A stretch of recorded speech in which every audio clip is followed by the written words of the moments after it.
Hi everybody, this is going to be chapter 8 from The Gifts That Bind Us. Despite dreading it for weeks, school starting again feels like a terrible surprise. We've spent so long mapping the small changes of St. Bernard's debts over the last month that we feel a little smug going in on our first day. Everyone else is clearly surprised by the renovations. We gather in the 6th year. Classroom surprised at how few of us are left. Michelle Breen wasn't the only one to fly to co-op. I do a quick head count. There's about 35 of us left in the year. Last year it was 52. We are allowed to wear our ordinary clothes now, a gift that the school has always bestowed on the 6 years. Oh my God, Fi says, looking at her phone. Maeve, did you know this? Know what? I say, dumping my bag on my desk. I've just seen a small private ceremonies Instagram that they are doing a national tour with Honor, that's the pop singer, Own. Oh yeah, I say, taking out my things. I thought I mentioned it. She stares at me dumbfounded. No, you didn't, and neither did Rue. Fiona looks at the Instagram post again. Why aren't we all celebrating this? This is huge. Mum and Dad are going apeshit. Sorry about that, guys. Lily says. So he's trying to downplay it, like if he celebrates it too much, they'll realize it's a big deal. But he shouldn't be downplaying it to us. We should be like dancing around the tennis courts. He's only 18 and he's touring with an actual rock star. Yes, I say, very firmly and without much enthusiasm. It's great. Fiona cocks her head, confused by me. She looks like she's about to prod me more. But then Lily starts to make a noise. She's humming softly under her breath. A sort of tuneless, aimless sound that's more like a vibration beginning at the back of her throat. She sounds like a refrigerator or fridge motor. Hey Lil, I asked cautiously, motioning my eyes towards Fiona in an "are you seeing this" gesture. You okay, pal? She flashes me a smile, and for a few seconds Lily's teeth are electric blue. Jesus, I say, grabbing for Fi instinctively. Lily presses her lips together, her teeth hidden once more. Lily, what was that? Do you really want to know? Yes. If I keep this a little bit of spit gurgling at the back of my throat, I can create a current. What? How long have you known that? Fi asked. Since this morning. I figured it out on the bus. Pretty cool, isn't it? Lil, Fiona says tentatively, maybe you shouldn't be doing this so publicly. You'll get spotted. So she shrugs. Who cares? I don't see why I should be afraid of anyone. Having seen what she can do, I don't see why she should be either. Miss Harris walks in, brown from the summer, and everyone takes their seats. Fiona, Lily and I sit down in a row. Fiona between me and Lily, of course. Good morning, girls, she says benevolently. I assume you all had a lovely summer and are ready at last to become 16 years. 6 years, sorry, not 16 years. Sorry. She goes on to talk about how our leaving certificate year is bound to be stressful, but that if we study diligently and don't leave all our work to the final sprint, she's confident we'll all do fine. There should be no reason that you won't all end up with the future you deserve. The future you deserve, not want, deserve. Of course, you'll already have noticed that there are far fewer of you than in the past, which means that we will have greater ability to give you individual attention. And in order to give you that kind of attention, we have to make some changes to the way you are taught. Deserve. What kind of future does a middle class telepath with crappy grades deserve? Some of you are already excellent students, but will need some extra test prep to turn a 5 to 50 into a 590, she says, and I can feel her eyes wandering to Fiona. And some of you will be struggling and will need a different level of teaching in order to get through your exams, so that we can offer the best for everyone after next week. We'll be splitting your year group into two. Oh God, why didn't I see this coming when I pictured my leaving certificate year? I had at least thought I would be spending it with Fiona. Group 1 will have their classes here in the attic, Miss Harris continues, and Group 2 will be in the basement. In the chokey, that's when started off in the first book, the chokey it's called. Someone calls out, "You're putting the thickos underground?" Someone else says, "There's been extensive building work done over the summer." Miss Harris corrects, her tone irritable. "The basement is now open plan, and it's wonderfully fitted. The cupboard has been expanded into an office." "Oh, on Monday we are going to do a few tests," Miss Harris continues, trying to keep her voice devoid of emotion. "Nothing to worry about. We just want to gauge where everyone's capabilities are after the school holidays." "Miss, no!" one of the girls pipes up. That's so unfair. We won't have any time to study. You can just sort us based on report cards, can't you?"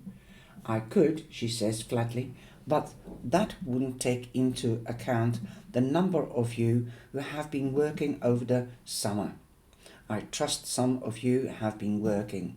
Lily looks down and smiles. Did she know this was going to happen? Did she take lessons because she wanted to be in the same class as Fiona and leave me in the basement, all alone? I'm furious at the prospect of the two of them up there becoming best friends when they only know each other because of me. "This is bullshit," I tell Fiona as soon as Miss Harris leaves the room. "They are basically segregating us into smart and dumb." "I'm sorry, pal," Fiona says, her brow furrowed. This sucks, but we are still going to see loads of each other." "Oh, great to see you have so much faith in me." "We are not even going to pretend that I'm going to be in Group 1. Maeve, you are being unfair. You are the one who has been saying all summer that you are never going to be good at school, and you don't intend to try." "I know," I said, I say, raking my hand through my wiry hair. I'm sorry, I know, she says, her hand on his shoulder. I'm sorry. I should have had my head in the sand all summer. I should have studied. I shouldn't have had my head in the sand all summer. I should have studied, or asked Phi or Ru for help.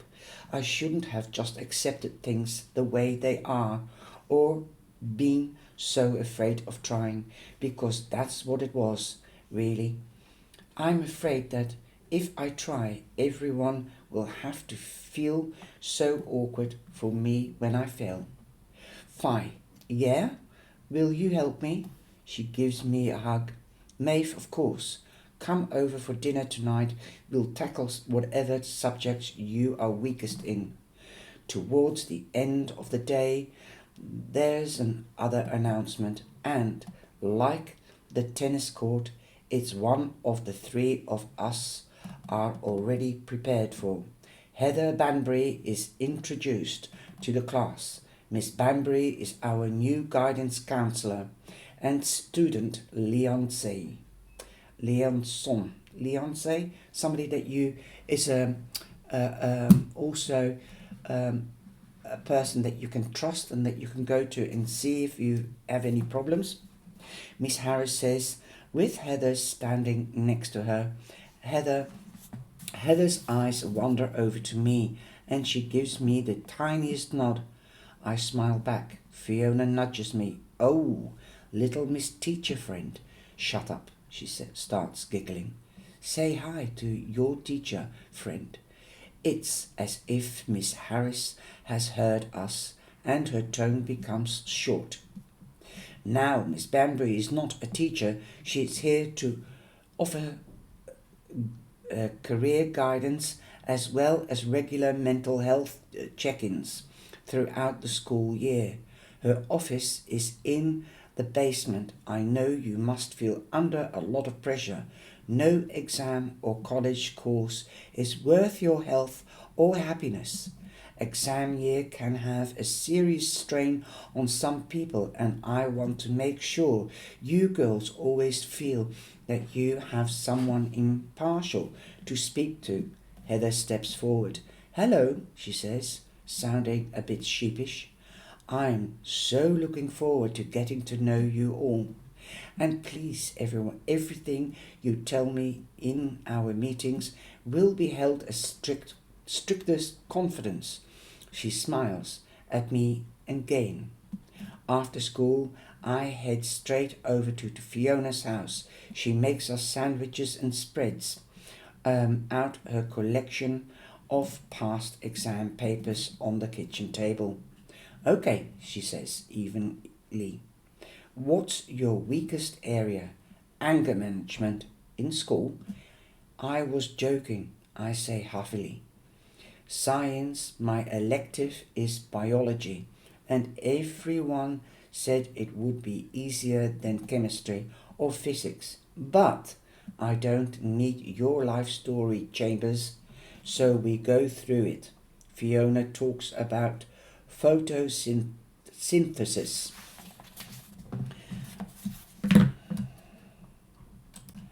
and plant cell and animal cells. And when she's done explaining something, lightly quizzes me on what we've just been through.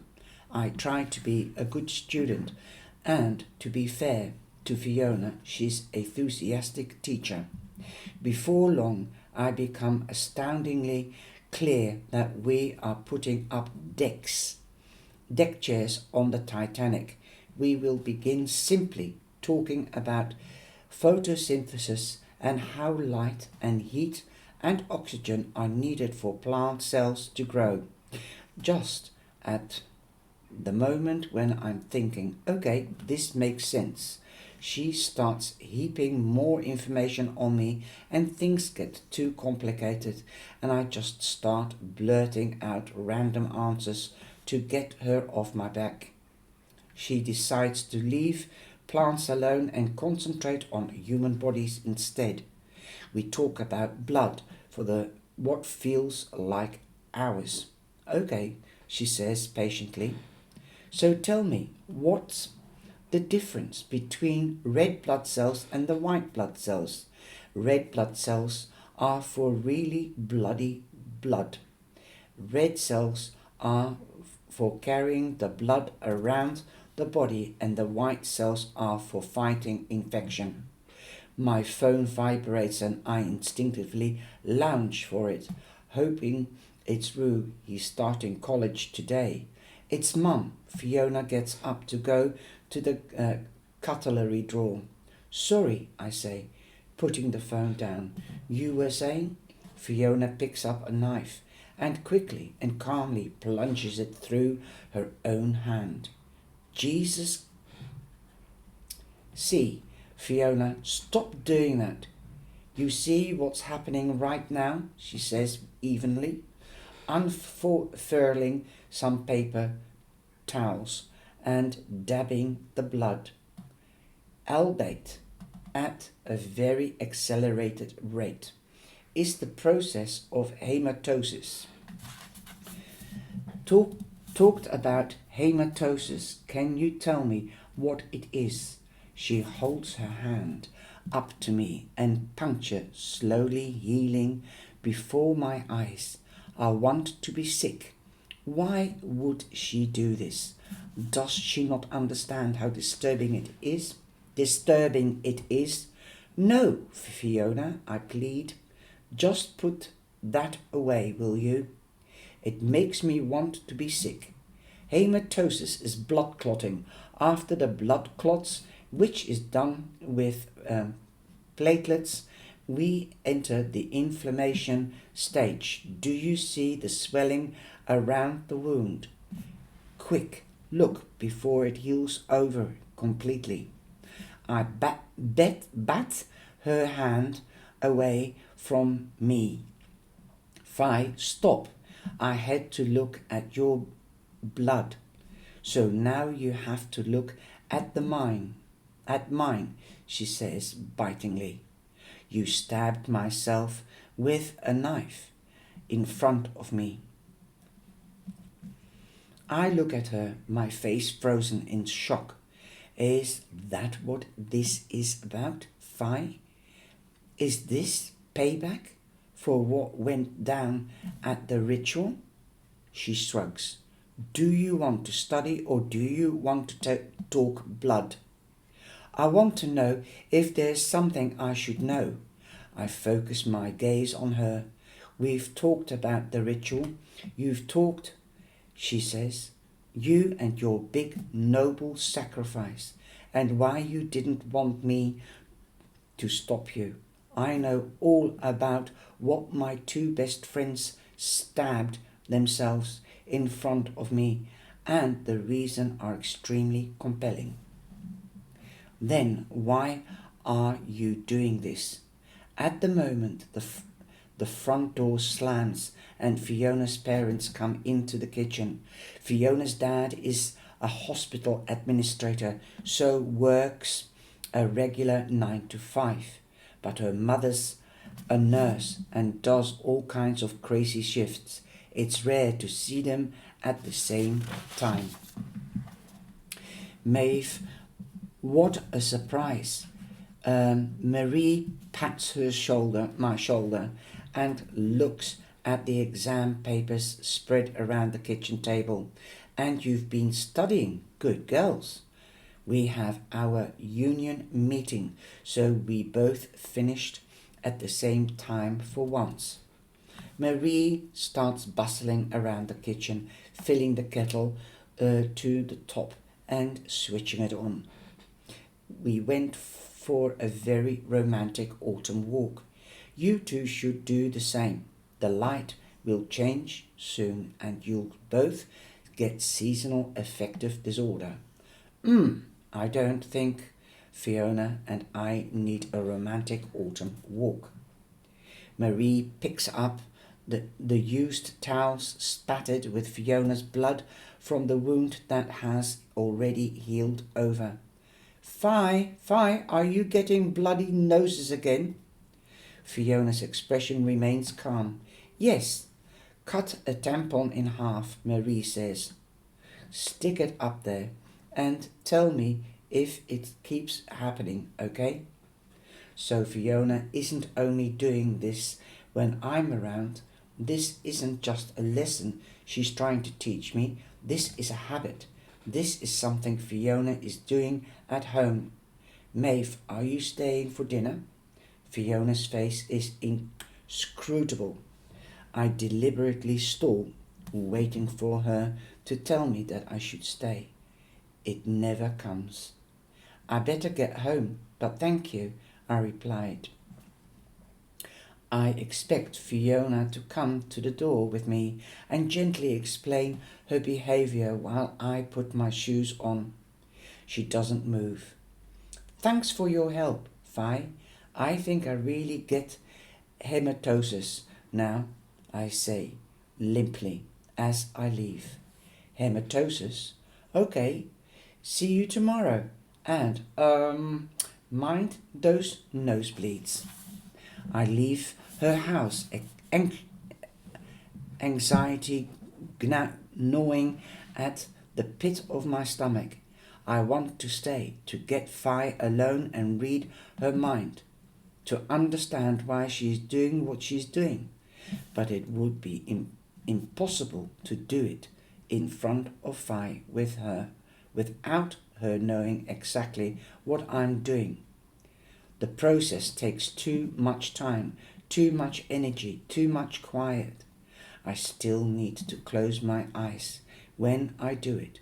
She would know what I was up to anyway. And right away, hey, I text Rue, can we talk? Just as at practice, he writes back, call you tonight. I tell him that's fine, and he says he'll call around 10. 4 hours away, I walk all the way home, the orange sunlight glowing in the early evening sky. Marie was right, it is beautiful out. It couldn't be more different from 6 months ago, when the city-wide freeze that the housekeeper left in her wake created snowstorms, power cuts and road closures. We were all so afraid then, so constantly terrified for Lily, for the city, for ourselves. I lift my hand to my face, shielding my eyes from the glare of the sun, and try to remember if I felt as alone then as I do now. And that's the end of chapter 8. Take care and enjoy.